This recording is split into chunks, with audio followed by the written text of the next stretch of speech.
ఈ IPL 2026 retentions రిలీజెస్లో బాగా benefit పొందిన టీము ఆర్ఆర్ అనుకోవచ్చా.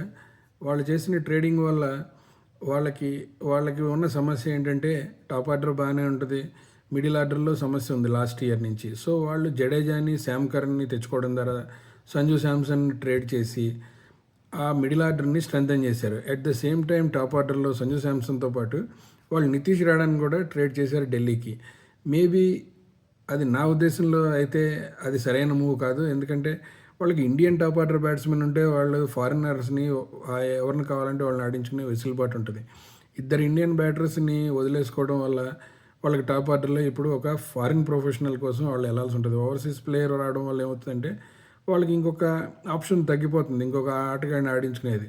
అదే నితీష్ రాణా ఉండుంటే టాప్ ఆర్డర్లో ధ్రువ్ జూరెల్, యశస్వి జైస్వాల్, నితీష్ రాణాతో చాలా స్ట్రాంగ్గా ఉండుండేది.